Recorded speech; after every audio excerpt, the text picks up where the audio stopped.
welcome to GoTaryn TV. This is Dr. T, PhD, the prodigy of sports psychology.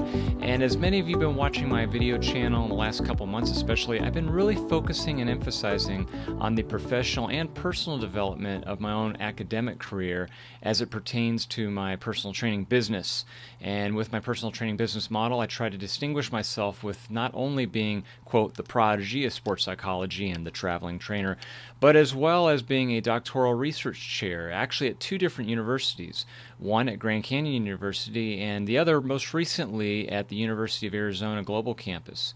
But back to Grand Canyon University for a second, I want to focus on one of the aspects of my own, again, professional career working with them. The last couple years, I've been both a chair on dissertation committees and a content expert where I serve on different committees of editing dissertations, and I've been really enjoying that, and I can see my career growing bigger in that development with both GCU and at the University of Arizona. But I want to take you back a couple of years, actually almost exactly 2 years ago, in October 21, as I'm recording this currently. Right after I was done graduating, approximately 6 months later, GCU, before they came to me to offer me the position of being both a doctoral chair and a content expert with them, one of the team members on my own student doctoral adjunct team, Dr. Christine Quaid, had approached me to ask her to come on to one of her Zoom calls with her team and discuss the theory of the problem space. And as anyone out there knows, in a doctoral dissertation, when you're trying to complete a research study, you're trying to fill gaps of empirical literature by just basically filling those gaps with articles that are recent and within the last 3 to 5 years. And that comes from the review of the literature section. Now, my own chair, Dr. Mall, and I worked together, and to her credit, she had developed what's called the problem space out of the gap of literature. The problem space, as you'll see upcoming in this presentation, I try to explain it from that of two different elements. One is what is already known in literature, and two is what still needs to be understood. And when you put those together in almost like a Venn diagram, you have that middle called the problem space, or the gap is what it's previously been referred to. But again, in the last couple of years, especially at GCU, the problem space has been something that's been explored both in quantitative and qualitative studies as well. And so in my case, being a qualitative descriptive design is what you'll see here momentarily, I'll be covering exactly what the problem space is, how I approached it, and at that time in October 2021, being a recent doctoral graduate, how I got through and developed both themes from the problem space and tried to address the answers of the research questions in my own study. So again, we'll go back in time here 2 years ago, talking to Dr. Christine Quaid's team about the problem space and walking them through on my PowerPoint presentation from my dissertation study of the self-determination of millennials and realizing their personal training goals. And so without any further ado, as I bring it to you here, if you're a new watcher to the channel, I'd encourage you to please subscribe to GoTaryn TV, like my video, leave me a comment, and share it with all of your friends and family out there. And one more thing, remember, with GoTaryn Health and Fitness, it's your time, it's your investment, it's your life. Here comes the video. So I'm really pleased to have Taryn with us tonight. It feels like he's an icon because, first of all, Dr. Quaid would always say that, you know, he was the first one through with the new problem space. He understands the problem space. So now she has included in the writer's workshop how Taryn did the problem space. So every Monday that is read out to the residency students who are attending. And so it's just a very unique study at millennials. So Ryan will perk up on that, who's doing his study with millennials, and on obesity as a societal issue, on trainers, which was a personal issue for him. And your other one was your psychology, the psychology of weight loss. So that was how he wove that in. And so I'm just going to turn over the navigation to him. And I'll be putting in the chat probably if you have questions. How's that? So if you could please put your everything on mute, then that would be helpful. How's that? So Taryn, it's all yours. Wow, thank you, Dr. Quaid. I appreciate it. First of all, nice to meet everyone on here. And I guess I'll ask if this is okay. Is my microphone volume okay? Okay, all right, thumbs up, great. I'm honored and just very grateful, again, Dr. Quaid and everyone on the call to have me here. I appreciate everyone's time, and I know that it's late for everyone, all of us, ready to call it a day and get to bed hopefully soon. So I'll try to be both brief and, but at the same time thorough and hopefully helpful and not boring, and be able to get through this so that it can somehow be relatable to all of us that are in different stages of milestones here. And so in my own experience, as I go through this, I'll be concentrating a lot on the problem space and from my perspective of how I got through it. So what I will do, if it's okay, I guess what I'll try is to share the screen here and open up the PowerPoint. And while I'm doing that, can everybody see this? Okay, thumbs up. Okay, great. So basically, about 3.5 years ago, I went ahead and enrolled and started up my program here at GCU. And I knew I wanted to do this, and I was very happy and fortunate to just do a lot of research and figure out I wanted to accomplish this as an academic challenge, just like all of us in here have different goals and achievements that we're wanting to accomplish. And so again. Yes. All right. Hi. That was hard, I could tell. Wait, could you please mute? Could you please mute your iPhone, please? Please? My son tried. Please mute your iPhone. Okay, continue, Taryn. I'm going to mute him. Okay. So just jumping into the presentation here, just to get right to it, I hope that woke everyone up. This is the purpose statement here of my study, and as you can tell, is a qualitative descriptive design.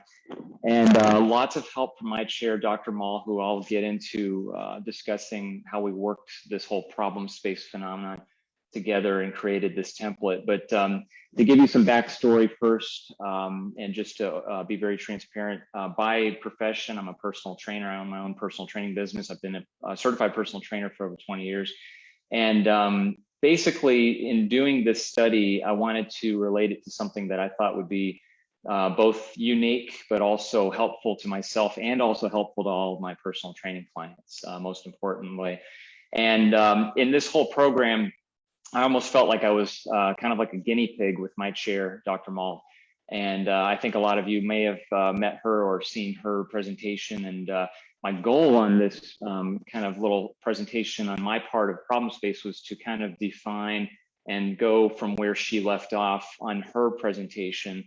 She gave you the big picture of the problem space, and I want to take you through on how my journey got there from starting at first residency 1. So when I went to residency 1, like many of you who have already completed that residency, I think one of the biggest challenges was to find the gap, right? And getting to residency 1, I was very frustrated, just like probably many of you on the call, because for one, I went to residency 1 with a high expectation of saying, I know what I'm going to study. And just to, be very open, what my study was going to be, in my mind, was thinking, since this is psychology and locus of control, meaning the people I was going to try to study with the higher locus of control would possibly suggest that they would be in better shape and thus lose more weight and be in just better health. And when I brought that to residency 1, it just completely just blew up in front of me. They looked at it and they just said, that's totally generic. That's not narrow. There's no gap. It basically sucks. And so I had to just say, okay, I had to own that and just say, all right, well, what is a gap, right? And just figure out what are they talking about. And so with my gap being way too generalized and broad, what I was told was from my residency instructors was to get just an inch of information, but dig about a mile deep into it and figure out what information is out there, but what's not known, kind of like that whole problem space that we're alluding to here that I'll get to in a second. My first residency instructor, Dr. Thompson, I was very fortunate to work with her as my both not only instructor, but also she became my content expert. Ultimately, my other residency instructor at that first residency stepped in and took her spot and became my content expert midway through the journey of from my proposal to the dissertation. So once I realized what I was kind of figuring out, okay, what is it that needs to be in a quote gap? My other residency instructor, Dr. Hansen, who again became my content expert at the end, was basically telling me that what I needed to focus on was some very fine, unique objects and variables to determine what I need to be studying and then go from there into my research. So for example, I'll tell you right now that one of the problems I had was that I wanted to study originally baby boomers. So people that were born in 1946 through 1964, because those are most of the clients that I've worked with in my career.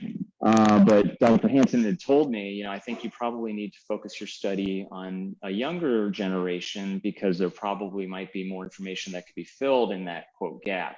And so that was very helpful to me when she had suggested that. So I completely shifted my focus and I changed it there.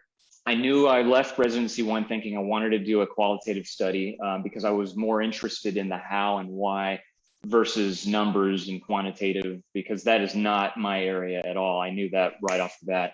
And then from there, when I went to my second residency, my next residency instructor was Dr. Mall, who I met in person and ultimately actually became my chair. I was very fortunate and very lucky to have her become my chair because she made sure I got it.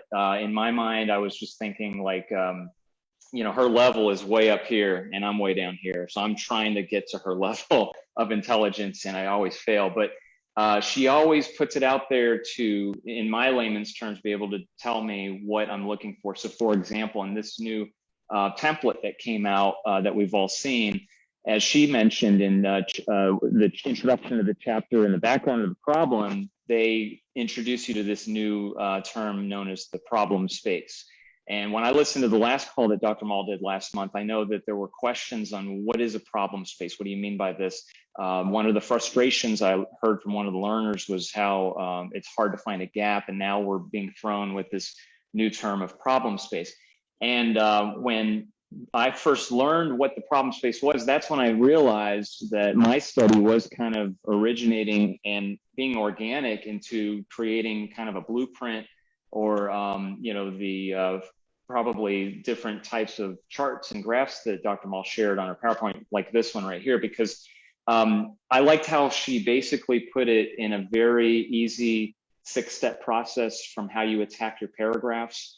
And that helped me a lot because, again, just to be very open and transparent, one of the problems I had when I was first writing my chapters was I was just all over the map. I had a lot of great ideas, I thought, in my mind and tried to put it on paper, but what I wasn't doing correctly was this that you see on the screen. I wasn't structuring them into what she calls sections and then subsections. And so through that type of coaching, Dr. Mall and I would meet every week via this way on Zoom, and she would teach me how to write better. And the minute that I learned that I can improve my writing, that's when I realized that I could save so much more time and not waste time, because when I was writing stuff and these long sentences, for example, that's one of the things I'm guilty of, and I would submit it to her and she would tell me, read that back to me. And I would read it to her. And in the middle of reading it to her, I'd start laughing. I'm like, I don't even know what the heck I'm trying to say. And so she would say, that's why you need to make sure that you need to keep it not simple, but concise and clear, which I don't think I was doing a good job of at first. Once I got a handle of that on that, I believe that my better writing came into figuring out what the problem space was. You probably have seen this slide as well. And by the way, I wanted to say this, if I'm going too quickly on this, at the end, there is a YouTube link on my references that shows this entire presentation that Dr. Mall had done that I took some of the slides from. So again, there's the steps for determining what are going to be the outline for our problem space. And I'll get to that in a minute in terms of, again, defining it from my perspective, because that's what I'm trying to tell you in terms of when I looked at this and tackled it, what did I see as being what we were looking for in writing up this chapter? Because again, the problem space in my mind was when I look, for example, I'm a personal trainer, right? I have a new client that comes to me, and this is, again, practical application. If I have a new client that comes to me and says, I want to lose a bunch of weight, I'm frustrated. I need to make sure that I pay you and you make me lose weight. They're almost like a problem space to me. And just looking at them as an illustration, I look at that client and I say, okay, well, there's a lot of boundaries and perspectives here of this client.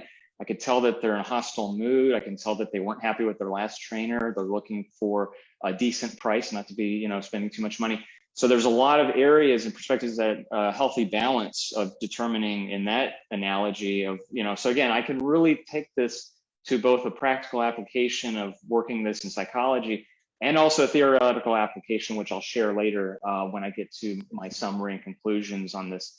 And again, this might look familiar here, but I really think this was just so helpful in this chart that Dr. Mall had constructed, because if we follow the steps that she suggests here, and again, if it's not, you know, word for word, that's okay. And she encouraged to try to think about your own study and figure out, well, maybe some of this is not relatable in mine, but what are the big ones? Well, the big ones might be like, for example, if you read it there on step one, like what are the societal issues going on, you know, in your own study? What population do you have? And then again, I know that she repeats this a lot.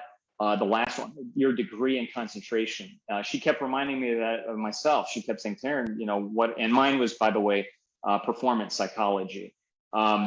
And that's when it really helped me out in my study, trying to figure out, okay, when I read my articles, I want to read it from both theoretical application, but also practical application, and just really focus in on what I'm reading in my articles and just sit back and just kind of think about what are the important moments. Dr. Mall likes to call them the aha moments. When you're reading through these articles, you're trying to read and create your review of literature in chapter 2. It's really good to just read those and just figure out what stands out. That's what helped me out a lot, because those will help then figure out and determine what might be good topic sentences to construct. And again, just greatly, greatly helpful for myself. This slide right here is basically where we got to the point of what we wanted to do in terms of making the problem space, pardon me. And so in my own mind, this is basically just what Dr. Mall said. She said, Taryn, I want you to draw a big box, a big area, whatever it is, of what has been discovered, and do another one that says what still needs to be discovered or understood, and then overlap them. And in the middle there, you have the problem space. And so this is what I constructed. And the reason why I chose to do a 5-sided pentagon was because as we were creating this problem space together, I went through those steps, step by step on that chart and that graph that she showed me, and determined, okay, in my study, what do I want?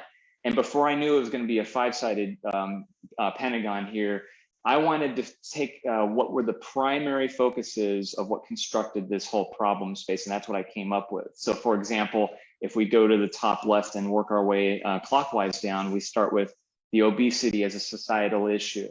And then we move to the next segment, millennials engagement and exercise. And we go down to personal training's impact in the solution. And then we work our way to the bottom there, proactive participation in exercise.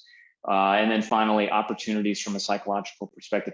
I believe that this was helpful in bounding what I needed to work on and figure out what do I need to look for. And what I did for my own part there was look at the limitations and recommendations from some of these articles. Because when I sat back and I read these articles, I wasn't necessarily trying to prove anything and determine I'm going to make sure that I get this and just conclude it right here with results.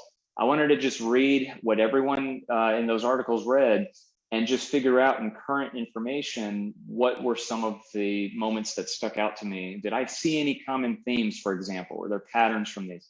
And one of the main emphasis that I made sure was to ensure that none of the articles were less than 3 years old, because I didn't know when I was going to get done with this thing. So I wanted to be safe. I didn't want to look at articles that were, you know, too much greater than 4 or 5 years. I wanted to stick in that 3 or less just in case, because I wanted that information to be current with by the time that I got to my final stage and my final milestone. And so basically, when we get to this section here of what that second pentagon was on that side, this is the crux of what needs to be determined, right? Because again, as we read through this, what are the major factors leading to obesity, which eventually became the what factors helped overcome obesity. And then You look at the millennials and their articles of how they are with exercise and working out, and millennials themselves get sometimes stuck with a possibly unfair stigma. They classified as some of millennials being lazy or not good work ethic or what have you and such. And then as we work our way down again on the third side there, how effective is personal training? Well, there's been plenty of empirical information, as we know, that there should certainly be some correlations with personal training being very, very helpful to fighting this obesity epidemic. And then what motivates exercisers to be more proactive? This bottom part here was kind of my initial motivation when I first came to residency, thinking about locus of control, people with a higher intrinsic motivation who are better in autonomy, that surely they would be better in terms of reaching their goals. That's one of the things that I wanted to look at in this study. And then finally, the performance psychology part of it, because again, there were different variables that I used in the study, such as the self-determination theory. That was my theoretical model. And also the fact that I used Amazon Mechanical Turk, which I was told wasn't something that was used regularly or as frequently. And so from that point on to the next slide here, Dr. Mall helped me figure out when you take these two pentagons and overlap them and you see what's in the middle of the problem space, this basically became my problem statement. And the problem statement being, it was not known how millennials describe self-determination as a contributor to realizing their current personal training goals. So, because again, as I mentioned in the last slide, self-determination was something that I was looking at because that was going to be my data source. Using self-determination theory, I used some of their scales in terms of getting quantitative information, and then from there, interviewing the participants to develop my qualitative data as well as the description of the phenomenon. So just before I move on from this slide here, in terms of the problem space itself, I believe that everyone in this room on the call can be able to get this done. I would suggest that if we're looking at your study, take a look at that chart, that graph that Dr. Mall had constructed, and just step outside and just say, okay, what is the societal or the community or professional contribution of my study? What am I trying to achieve? And then also look at, well, in terms of what are my variables if it's a quantitative study, or what are my concepts if it's like this, like a qualitative study? And what am I trying to achieve with my degree? Relating it to myself. What is your degree? Ask yourself, and in terms of doing some self-reflection on that with your study and asking, does it match with the articles you've been reading? Because once you read all those articles, it will happen. And once you're reading chapter 2, by the way, that is the big, scary monster, because chapter 2 is basically going to be the 30 plus of information, delving from the problem space, because the problem space became this 7-sided heptagon that you see here. What Dr. Mall was mentioning to me was, in those steps, when you get your topic sentences, you identify what you're going to be looking at on each subsection, then you develop your need. And so each section will have its own need. Once you take those needs, you synthesize them. And in my case, I made this a little bigger because I wanted to figure out, okay, I want to attack each of these issues in terms of the societal issue of obesity and et cetera, but also working my way down to the last two there on the very bottom. First, application of self-determination theory to personal training, so to my profession, basically to a practical application. And then obviously the next one over to the left, application of self-determination theory to performance psychology. So that's my theoretical implication. How does this apply in further research, and what other research can be done? One of the coolest thing that Dr. Mall helped me with, and I think she mentioned this on the call, that for those of you that were on that last month with her, was that, and this was totally her idea, referencing Sandalowski. I know that Dr. Mall likes to take qualitative studies and also determine what quantitative information you can get from there. And that was something that we did with mine. So one of the pieces of advice that Dr. Mall told me when I was done was to try to write an article and challenging me, Taryn, can you do this as a quantitative study? Yeah, you can, because in terms of the basic psychological needs scale that I used from self-determination theory, I was able to get those numbers and make I don't know if they could be correlation, causality, but they can be certain types, certainly, of quantitative information, not to prove anything, obviously, but maybe to suggest and look at some of those variables together. So that's basically the main heart and soul of problem space, but just showing you how kind of in a quick way here, going through some of my experiences for the rest of the study. I conducted thematic analysis, and on the left there under millennials, you see all those words and phrases that have to do with codes. From those interviews and codes, they became basically my results, my themes. I developed 9 themes out of my dissertation. And in self-determination theory, for those of us familiar with that model, you have autonomy, competence, relatedness. Well, in personal training goal contributors, from when I was interviewing my subjects, these are the output and results that they gave in terms of my interviews with them. And so as you can see, there were about 3 themes, 3 primary themes from each of those sub-themes, which gave me the total 9. And as far as how does this contribute to the problem space, my whole study in total, it just tells you here on this slide some of the things that I'd done to get to that point.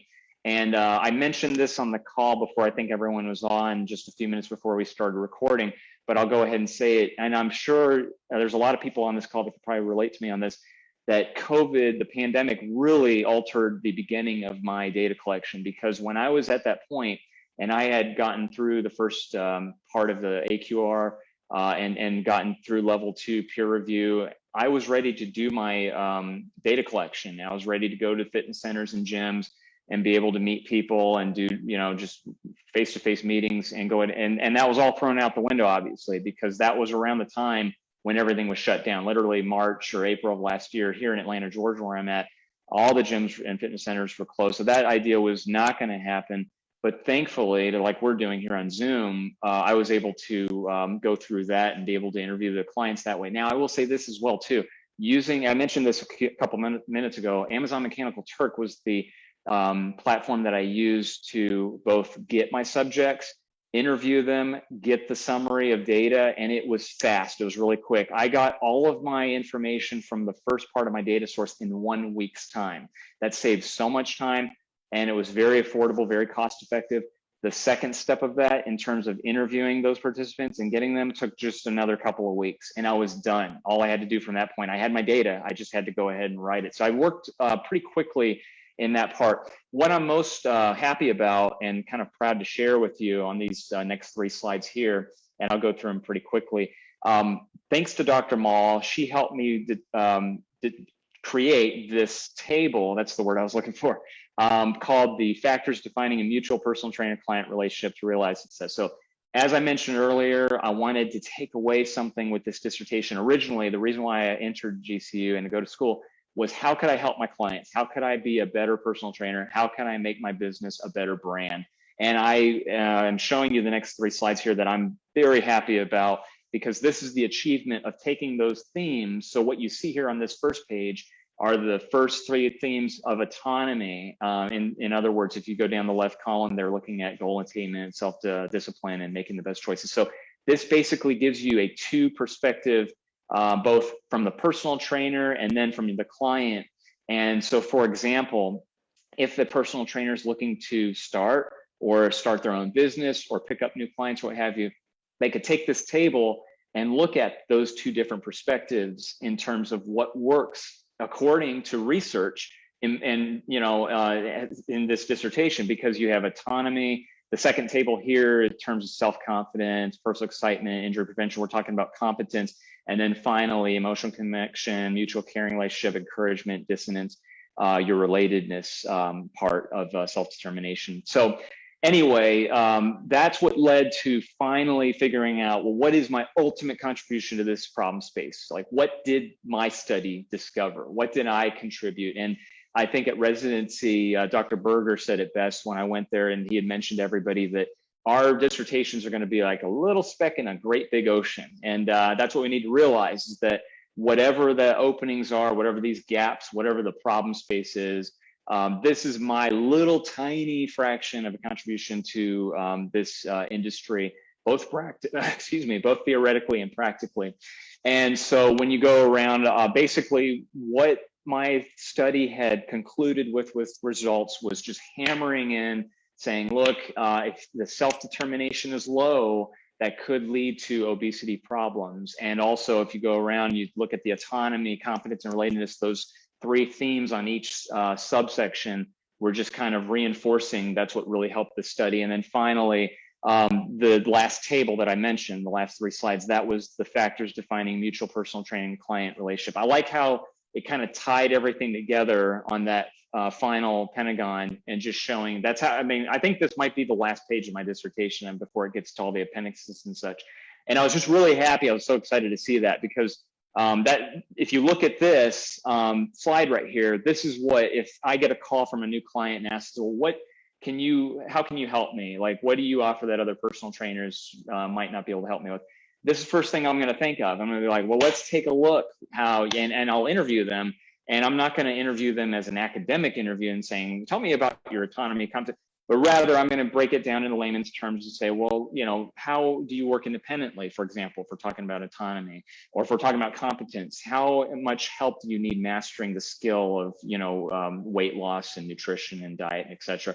And the relatedness part, in my opinion, I've mentioned this to Dr. Mall and the rest of my dissertation team, I strongly believe that relatedness is the number that supersedes both autonomy and competence, in my opinion, from both the interviews and from my 20 years of personal training, of why people have long-term relationships with their trainers. And I just firmly believe that. Most of my clients I've had for more than 10, 12 years. So they'll be long-term clients with you as long as they have that relatedness. Anyway, I think that's my last slide. So I want to thank everybody again. I hope that I hopefully answered some questions and went through that somewhat competently. But if you have any questions, please let me know. Thanks. We do have some questions, but first of all, I like that picture of you for graduation. And you should know when you come out for your graduation. Is it October 14th you're coming? Right, I'll be there next Thursday. I get to walk across the stage next Thursday after all this, so I'm excited about that. Yeah. All right. Well, good for you. Yay, we'll celebrate that. So the question was, have you used the table yet for your business, and was it helpful? Good question. I'll be very honest with you. First, no, I have not used this table for my business at all. Because, and I'll be very honest, I just literally, when I finished this thing, and I know everyone else in this room, especially the other recent doctors from last week who just graduated, I just wanted to do this and just kind of do nothing for a minute. And it's not because I just wanted to relax and take it easy. I really wanted to really focus and look at this table again before I start sharing it. But do I find it helpful? Absolutely, yes. I mean, the second part of that question, for sure, because it reinforced to me why I did this study, and also the fact that I really do believe in my heart that this table can help so many other trainers. So Dr. Mall, for example, told me what she would do if she was me would be to try to set up a business model where I could turn that into income and maybe sell this as a business model to other trainers and tell them, hey, you know, this worked for me. I think it might work for you if you want to go this route. But I'm glad that question was asked, because that probably should be a kind of a kick in the pants to me to get on that, because I think I really should. So it was fun when one of my all calls, we had somebody who became a recent doctor. And so her challenge was, so now what are you going to do to get your study published? So the same question for Taryn would be, where do you think would be the journal that you might want to reach out to? Yeah, excellent question. Again, this one I have the answer to. So, and I've done it. We haven't gotten it published, obviously, but we've submitted it. So I was happy about that. I asked my dissertation team, including my content expert, methodologist, and of course, Dr. Mall, to get it published. And the name of the publication is called the Journal of Performance Psychology. The website, I believe, is nu.edu. I've reached out to that. Here's what this is. By the way, some of you may know this. I can't remember who it is, but it's one of the other students that Dr. Mall recently chaired that finished recently about the same time that I did. I think that they're working on something like this that I just did as a PowerPoint on how to get articles published, because what we did was we took my article and we shortened it, and we only concentrated on the relatedness part of the dissertation, because again, as I mentioned a few minutes ago, I strongly believe that's the most important part of self-determination theory when it comes to personal training. And so we took that and we submitted about a 20-page journal article to that committee to look over it. So as of, I think about 6 weeks ago, we turned it in. Now we're just waiting. And Dr. Mall said, now it's time to be very patient because that does take a while. So yeah, hopefully, knock wood, hope to get that back, hopefully. I'm going to open it up for questions. Anybody? And Taryn, if you take off your slideshow, you can see probably everybody on the screen. Oh, yeah, right. And Teresa, why don't you ask yours? There we go. That's better. Teresa, you want to ask your question? Yeah, sorry, I unmuted myself. What was the most challenging part of the journey? Because you sped through it. Oh, right. Most challenging. The doctor. Yeah, good question. Gosh, the most challenging part of the journey. Boy, I guess. Well, okay. So looking back on it now, I'd answer it differently than when I started it, obviously, because just like everybody on this call, I'm sure the hardest part for me was, you sure you want to do this? You sure you want to lay all this money out and sacrifice this time? And so it was probably the first part when we first entered into school. I would say that probably for me, it was writing up chapter 3. And the reason why I say that is because that's when I was having a lot of struggling with writing. My methodologist, I would turn in things to him, and I started on chapter 3, by the way. Before I got to chapters 1 and 2, I worked my way backwards on doing the methodology section first. And I'll be honest with you, I was just totally lost. Like, I didn't understand my own study. I was trying to get through this thing and write it and try to do it as fast paced as I could. And one of my faults that I have, I've got a million of them, but obviously I'm very impatient. And I think that I was setting my expectations way too high and I was getting frustrated. And so in chapter 3, when my methodologist would tell me that what I was writing was not understandable, and I'd read it, and I, just like I did with Dr. Mall, I said, yeah, he's right. I don't get, like, what, how am I supposed to do this? So I think that my methodologist, to his credit, he told me how to write the sections a little bit more concise and determine, to take my time and to really, Dr. Mall helped me say, Taryn, read through the rubrics, because I just was writing, thinking I knew what I was writing. And she said, you didn't do this part in the rubric. You didn't do this. Show me where you did that. Once she beat me up, and, which I needed, that dissonance, I realized that that's what I could work on and just figure out, okay, take my time, slow down, and really just focus. And I would say that once I started prioritizing and being more consistent, that helped me out a lot. And so when I got through that part, it all made a lot of sense. And just like the problem space, I hope that happens for anybody who's stuck on that part. Just please go to those 3 slides that Dr. Mall had where she outlined them. I think that'll save a lot of time. That'll help. Get those topic sentences, find that need. And because I know that as we go through that part, it's just such a, iterative process, they like to say, that it's just back and forth, And I think that with me, I just get frustrated because I probably, a lot of times I'm too critical of myself and just needed to be a little bit more patient. So I think that's probably some of my own doing of why it was so challenging. So I think Laura's going to ask a question. I can tell from the look on her face. No? And by the way, what was that? That his example was given to us in the writing collaborate that I participated in, and that was a lifesaver for me. Helped me get through that lit review and identify the problem space. So thank you. Oh, thanks. No, that's great. Yeah, I forgot. That's right. I thought that was really helpful too. I mean, because when I was at residency too, that's when I watched the scholarly writing presentation that Dr. Mall did. You're right. That was extremely helpful to me as well too, because my Taryn to me was Michelle Sandoval. She was the one that we used off of her template, and so. Again, I think that was really helpful for myself with just writing better. So I'm going to ask you a question on behalf of 4 people. Yeah. And yours was the exemplar for us. Yes, it was. Thank you. I appreciate it. So I'm going to ask you a question on behalf of 4 people who are working on chapter 4 and 5. Well, actually, it's chapter 5.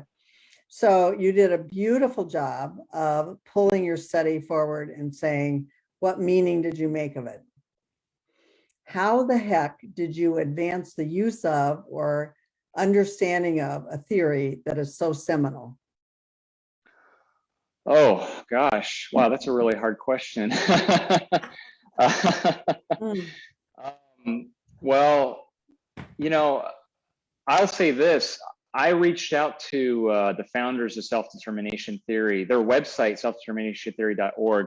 I emailed straight out Richard Bryan and Edward Deci to ask them, could I talk to them and just pick their brain? And I realized I was probably too much of a, high achieving goal to ask, and which it was, because their assistant told me that obviously they're pretty busy and any questions that she could help me out with. But that website was very helpful, because what I did was, even before I looked at articles that were related to personal training, then I just started with self-determination theory articles themselves and just broke it down that way, just really understanding what those components of SDT were.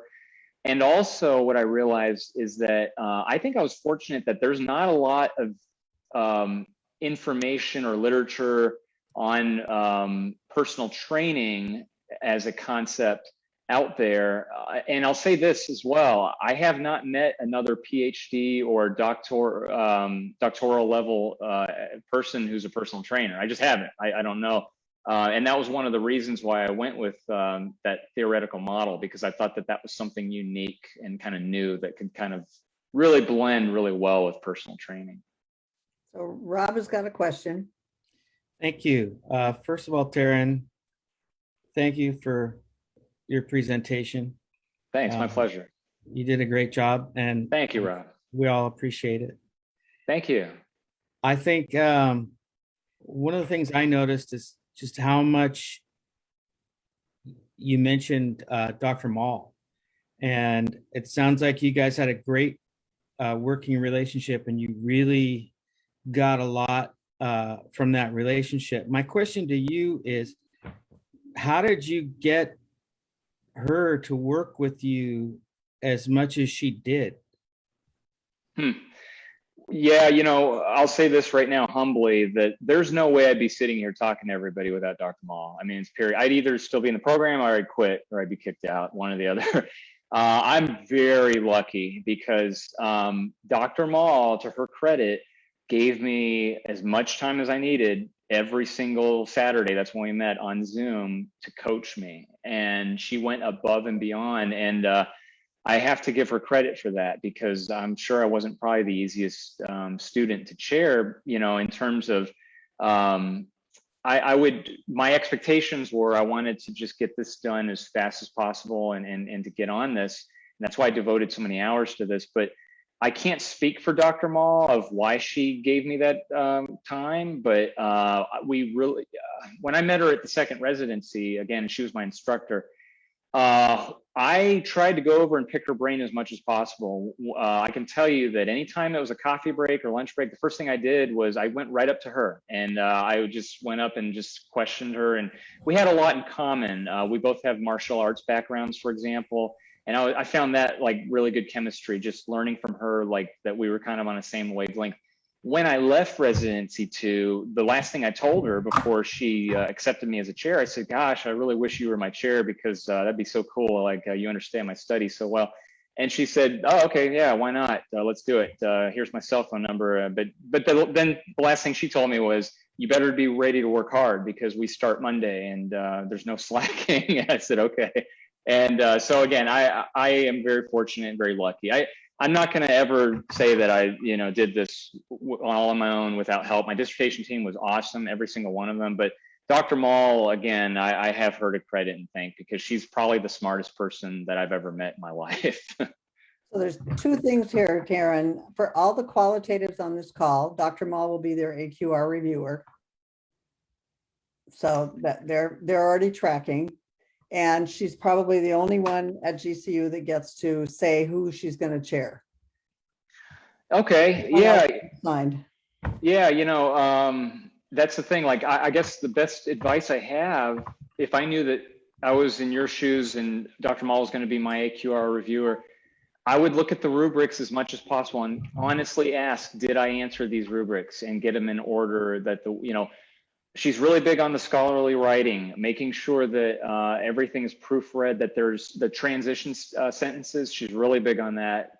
She's really big on formatting, and just making sure that the time was spent to work with the content expert, and also, oh gosh, I'm trying to remember Thinking Storm. I had a tough time with that. That's another thing that greatly helped me. Dr. Mall always told me, did you submit this to Thinking Storm? Because they will find things that I would never find. I'm like, wow. And so that was extremely helpful. And just getting someone to proofread before you submit. But I think that everybody on the qualitative that has her will be fine. You'll be no problem. Yeah. So Spencer, are you unmuted because you have a question?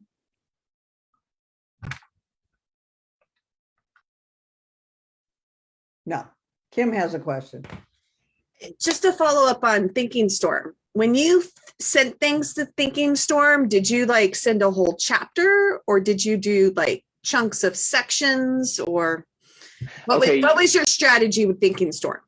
Yeah, good question. So looking back on it for me, and I think maybe if no one else on the call knows this yet, maybe everybody does, I'll say it just in case. You get 10 free hours with them, use them, please. I went above and used about another $100-200 worth because I needed as much help as I could get. I did, to answer your question, I submitted each section individually. So for example, chapter 3, before I was going to submit that for a final review, I submitted that to Thinking Storm, and on each part, I just wanted to submit it to get better writing, better clarity. And they're really helpful on content and making sure that, we don't accidentally plagiarize or unintentionally do things against APA standards and citations and such. So they really help with that. But I would say that use those hours. And in my opinion, I wouldn't send a great big document. I would do it piecemeal, little by little. And that way you just attack them, and it's a snowball effect, I think, because then you just get those little quick wins, like, all right, got this one done, got this one done. I think that's what helped me. That was my strategy, how I did it. Yeah, just little by little. Yeah. Chris. I found so fascinating is your charts. Dr. Mull has been creating these charts for everybody, and I know everybody's loving these like flow things, like flow charts, and your space, the way you even did your problem space, phenomenal. I love. Oh, thanks. Appreciate it. Thank you. Yeah, the graphics are just incredible. So the thing I was thinking is, when you, what do you think about playing an active role in maybe perhaps creating more of these kind of templates for other learners?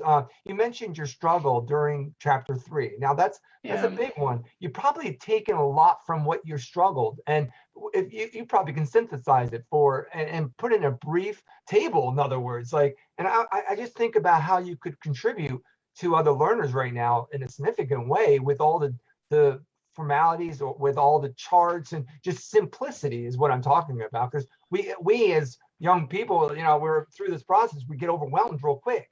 And I think with your charts, oh my goodness, people, they feel like free of those worries, because they feel like, okay, I got control. And I mean, it's because you compartmentalize, and that's what I love about it. I'm like, wow, I wish I had this when I first started. That's how I felt. So wow, kudos to you. I mean, I wonder if you could do that, like for chapter 3, maybe give some suggestions on this. That's where I think you can contribute a lot. Well, that's a great compliment. I really appreciate that, Chris. That means a lot to me. Thank you so much for saying that. And I'd be honored and very flattered and to do anything like that. What helped me on some of those charts with Dr. Mall just explaining to me what she wanted, I just took a piece of paper and I take a pen and I just write it down. While I was talking to her, I would take a lot of notes and brainstorm. And literally, I would just go to like a Canva, for example, and just get on there. I don't have any kind of art background, but I would just think like you just said, what would be most, like, keep it simple. Just really these concepts, they don't have to be overthought. If I just have them and just think about what the AQR reviewers are looking for, what satisfies the rubrics, and what really is good content. I mean, again, I appreciate you saying that. I mean, that's very flattering. Thanks, Chris. I'm really happy to hear you use Thinking Storm. So thanks for the push for it. For those on the call, I have made a request to meet with the senior vice president that owns that relationship to ask for double those hours for doctoral students due to the length of the paper. I was hoping to give 10 hours is what I'm pushing. Hope ask for more, hope we get something, but that meeting will be next week and I'll keep you, the coordinators, posted. Thank you. We'll surround you with good energy for that meeting. Thanks. Thank you. Nice job.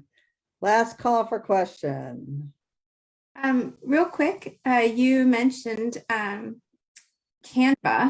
for instance, and I'm looking for a couple maybe better ways to do a chart. Can you talk to me about how you use that? Because I use Canva for a lot of things, but I hadn't thought about using it for that thing. Can you talk about that?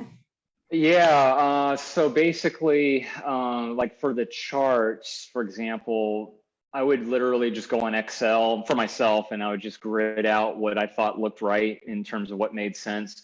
And then I would just upload it to Canva and say, well, how can I draw this on here? What shapes and columns and things I can make like that? And then using, for example, the 5-sided pentagon and the problem space, I just went on the shapes and says, okay, well, I'll just keep this real easy. I'll just make something and then I'll just kind of draw around and write, what I was doing. So and it's free. That's what I love about Canva. Anything where we could save money, I'm all about. So I think that was really helpful because again, someone like me who's a very novice in terms of illustration, it was a lifesaver. And so when I showed Dr. Mall, she was happy with it. She said, that looks really good. Let's go with it. So I just did that and just tried to formulate it so that way I put myself in the reader's mind, like if I look at this, does this make sense? And then just did it that way and just tried to keep it just very simple.